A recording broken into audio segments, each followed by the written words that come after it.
जय श्री श्याम दोस्तों। एक प्यारी सी कहानी के साथ एक बार एक राजा ने ब्राह्मणों को भोजन कराने के लिए बुलाया और बहुत ही सुंदर सुंदर पकवान बनाने के लिए कहा।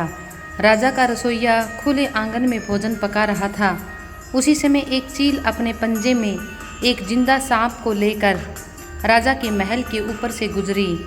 तब पंजों में दबे सांप ने अपनी आत्मरक्षा में चील से बचने के लिए अपने फन से जहर उगला। ये जहर जाकर ब्राह्मणों के लिए बन रहे भोजन में जा गिरा। किसी को इस बात का पता भी नहीं चला। राजा ने ब्राह्मणों को आदर सत्कार के साथ भोजन करवाया और उनको बहुत ही सुंदर सुंदर उपहार के साथ विदा करने लगा।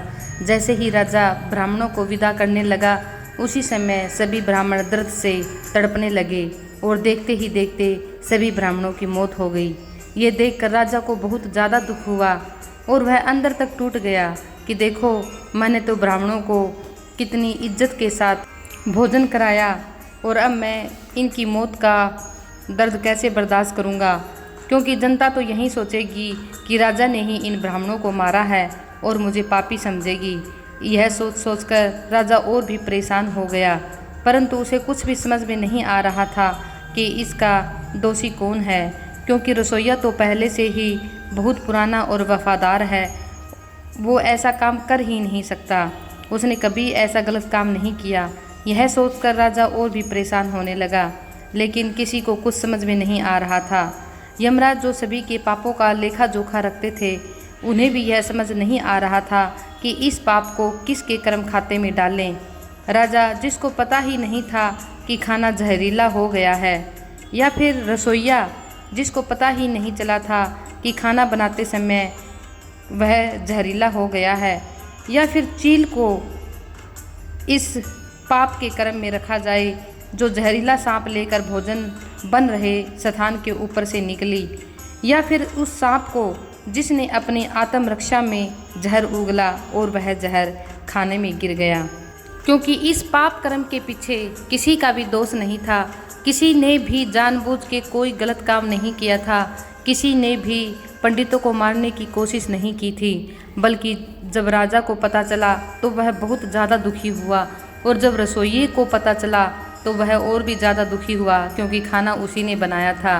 वो तो बिना पाप किए ही पश्चाताप की आग में जल रहे थे और बहुत उदास रहने लगे। बहुत दिनों तक यमराज भी इस बात का फैसला नहीं कर पा रहे थे, क्योंकि सांप ने अपनी जान बचाने के लिए अपने फन से जहर की एक बूंद डाली, और चील का भोजन सांप ही होता है। वह भी दोषी नहीं था, वह भूखा था तो वह सांप को पकड़ के लाया था। इस प्रकार यमराज भी सोच सोच कर परेशान होने लगे। फिर कुछ समय बाद कुछ ब्राह्मण राजा से मिलने उस राज्य में आए और उन्होंने किसी महिला से महल का रास्ता पूछा। उस महिला ने महल का रास्ता तो बता दिया, पर रास्ता बताने के साथ साथ ब्राह्मणों से ये भी कह दिया कि देखो भाई, ज़रा ध्यान रखना, वह राजा है ना, आप जैसे ब्राह्मणों को खाने में जहर दे देकर मारता है।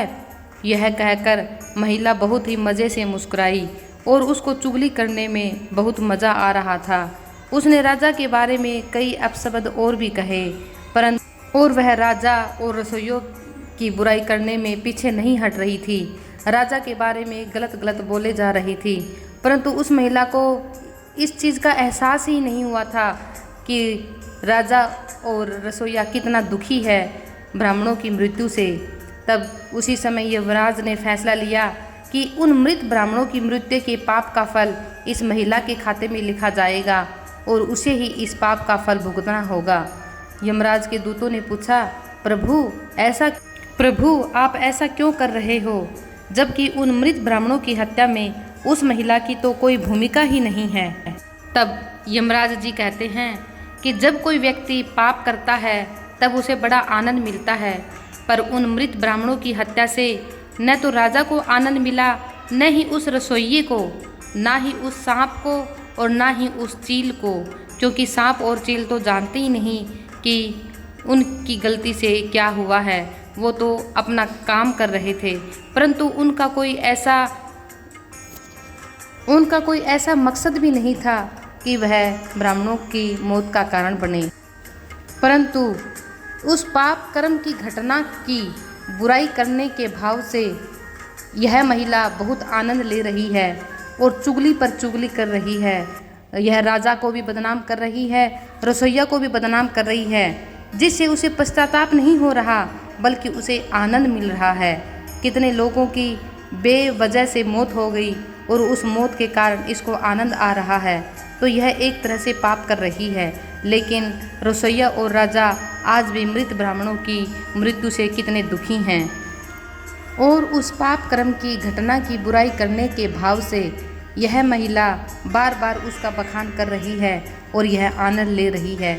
इसलिए राजा के उस अनजाने पाप कर्म का फल अब इस महिला के खाते में लिखा जाएगा और उसे इस पाप के लिए नरक में ज़रूर जगह मिलेगी, क्योंकि सभी ब्राह्मणों की मृत्यु से दुखी है, सिर्फ यही एक आनंद ले रही है और सभी को बता रही है।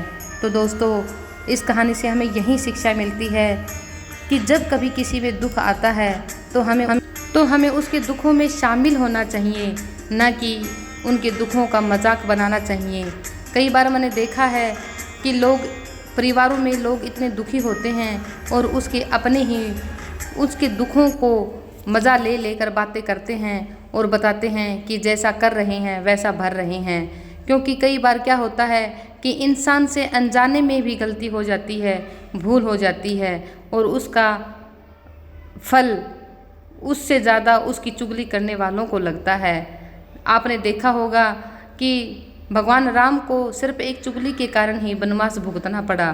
तो कभी भी किसी की कहीं भी चुगली ना करें, बल्कि जैसी बात हो वैसी बताएं, क्योंकि चुगली करके आप पाप के भागीदार बन रहे हैं और किसी दूसरे का पाप किया हुआ आप अपने खाते में लिखवा रहे हैं। तो अपने खाते को सुंदर और साफ बनाएं। जय हिंद, जय भारत।